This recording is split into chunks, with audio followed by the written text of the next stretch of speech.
Praise the Lord, सबको जय मसीह की। कैसे हैं आप लोग? परमेश्वर ने आज का दिन दिए, अवसर दिए, आज का बहुत बहुत उनको धन्यवाद देते, उनकी तारीफ और महिमा और प्रशंसा करते हैं। वचन के लिए प्रार्थना करेंगे। महान अनुग्रहकारी पिता परमेश्वर, आप जैसा कोई नहीं प्रभु जी। आज का दिन दिया प्रभु जी, इसके लिए बहुत बहुत धन्यवाद देते हैं। सबसे अपनी महिमा ले, वचन पढ़ते हैं, गहरी बातें, भेद की बातें बताएं और आपकी उपस्थिति में हमेशा बढ़ते चले जाएं। सारा गौरव आदर महिमा आपको देते हैं। उद्धार करता यीशु मसीह के नाम से मांगते हैं, आमीन। वचन पढ़ेंगे मत्ती 1 अध्याय 1 पद से 2 पद और 17 पद। इब्राहिम की संतान, दाऊद की संतान, यीशु मसीह की वंशावली। इब्राहिम से इसहाक उत्पन्न हुआ, इसहाक से याकूब उत्पन्न हुआ, याकूब से यहूदा और उसके भाई उत्पन्न हुए।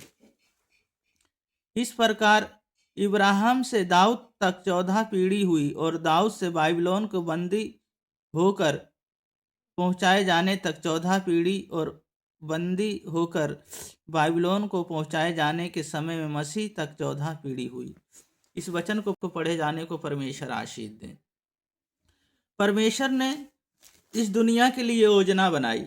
उन्होंने देखा ये दुनिया के अंदर, पूरे संसार के अंदर पाप बढ़ गया है। उस पाप को खत्म करने के लिए परमेश्वर ने योजना बनाई। बहुत सारे भविष्यद्वक्ताओं को भेजे, पर भविष्यद्वक्ताओं को लोगों ने मारा, पीटा और लोगों ने ऐसा उनके जीव साथ किया और उनको ग्रहण ना किया। फिर परमेश्वर ने लास्ट में अपने पुत्र को भेजने के लिए उन्होंने प्लान बनाया, जे अपने मैं खुद आऊँगा। वो खुद आए, मनुष्य रूप धारण करके हमारे बीच में आए। जिस तरह हम दुख सहते हैं, इसी तरह उन्होंने भी दुख सहा। जिस तरह हम पीड़ा हमें होती है, उस तरह उन्हें ही पीड़ा हुई। जिस तरह हमें भूख लगती है, उसी तरह उन्हें भी भूख लगी और सारे दुखों को उन्होंने हमारे लिए उन्होंने सहा। परमेश्वर ने हमारे लिए पाप क्षमा किया। हमारे लिए पहली बात पाप क्षमा। इतना बड़ा पाप था हमारे अंदर, उस पाप को कोई भी मिटा नहीं सकता। जो आदम और हव्वा ने पाप किया, जो पाप सारे मनुष्यों में फैल गया, वो पाप मनुष्यों के लिए बीमारियां लेके आए, दुर्बलताएं लेके आए। शैतान अपना यूज करने लगा, शैतान अपने अनुसार चलाने लगा, पर परमेश्वर ने हमारे पाप को क्षमा किया। खुद आए, यीशु मसीह हमारे लिए इस दुनिया में आए, हमारे लिए, और हमारे लिए उन्होंने एक नया कार्य किया। दूसरी बात है, जब हमारे पाप क्षमा हो गए तो हमें धर्मी बने रहना है। अब धर्म के काम करना है, हमें धर्मी बने रहना है। आप अब पाप हमारे अंदर और हमारे विचारों में ना आए। जो भी बात करें, जो कुछ करें, हम शुद्ध करें और पवित्र रहें और परमेश्वर की सामर्थ्य से भरे रहें, क्योंकि परमेश्वर ने हमारे लिए एक नया कार्य किया। एक में इब्राहिम की संतान, दाऊद की संतान, यीशु मसीह की वंशावली। तो वंशावली किसके लिए? हमारे लिए है। 14 पीढ़ी के बाद किनका? उन्हीं का जन्म हुआ, हमारे लिए। तो हमें क्या करना है? अब पवित्रताई के साथ उनके साथ हमें जीवन को जीना है। और तीसरी बात है, हमें आज्ञा माननी है। आज्ञाकारी रहना है, आज्ञा मानना है हमें, और उनके पद चिन्हों पे हमें चलना है।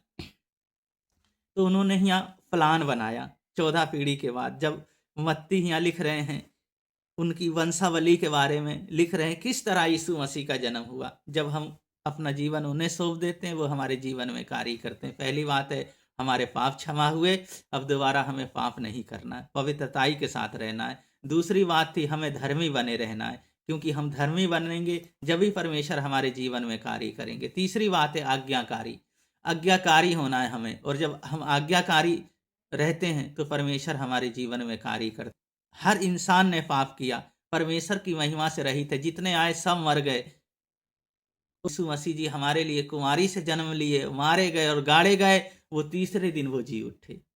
वो परमेश्वर है, जीवित परमेश्वर, पूरी सृष्टि को बनाने वाले परमेश्वर, वो हमारे लिए आए। वो यीशु मसीह हमारे लिए आए। यूहन्ना 3:16 में, परमेश्वर ने जगत से इतना प्रेम किया, अपने इकलौते पुत्र को दे दिया, जो कोई उस पर विश्वास करे वे नाश ना हो, वो अनंत जीवन पाए। जब हम उन पे विश्वास करते हैं तो हम अनंत जीवन पाते हैं, उनकी सामर्थ्य से हम भरे रहते हैं। तो परमेश्वर की योजना को हमें चलना है। उनकी प्रार्थना करेंगे। महान अनुग्रहकारी पिता परमेश्वर दयालु, मेरे यीशु मसीह आप जैसा कोई नहीं। प्रभु जी इन बहन भाइयों को, बच्चों को, सबको मैं आपके हाथों में सौंपता हूँ, आपके लहू में ढकता हूँ। हर बीमारी दुर्बलताओं से दूर करें प्रभु जी। जब आपका जन्मदिन मनाते हैं तो अपने घर में प्रभु जी, अपने प्रभु जी अपने शरीर जो हमारा ये घर है प्रभु जी, आप इस घर में आपको बसा लें और आपके अनुसार हम जीवन को जिएं। कैंसर, हर बीमारियां प्रभु जी थायराइड, प्रभु जी सर्वाइकल, यीशु मसीह आपके नाम से चले जाए। फाइल्स यीशु मसीह आपके नाम से चले जाए। जो प्रभु जी जिनका कोख बंद है वो खुलने पाए और प्रभु जी आपके सामर्थ्य से हमेशा भरे रहने पाए। प्रभु जी जिन कोर्ट केस है इनके पक्ष में आने पाए, जीतने पाए। सब सारी बातें इनके परिवार, इनकी फैमिली प्रभु जी सबको मैं आपके हाथों में सौंपता हूँ। सब प्रभु जी बढ़ते चले जाएं, एकता में रहने पाए और आपकी सामर्थ्य से हमेशा भरे रहने पाए। पिता पुत्र पवित्र आत्मा के नाम पे सबको आशीषित करते हैं। सारा गौरव आदर महिमा आपको देते हैं। उद्धारकर्ता यीशु मसीह के नाम से मांगते हैं, आमीन। परमेश्वर के वचन के अनुसार जीते रहें, परमेश्वर की महिमा करते रहें और हमेशा खुश और आनंदित रहे, क्योंकि आनंदित रहने का और खुश रहने का अवसर परमेश्वर ने हमें दिया। तो परमेश्वर की महिमा करते रहें। परमेश्वर आप लोगों को बहुत बहुत आशीष दें। सबको जय मसीह की।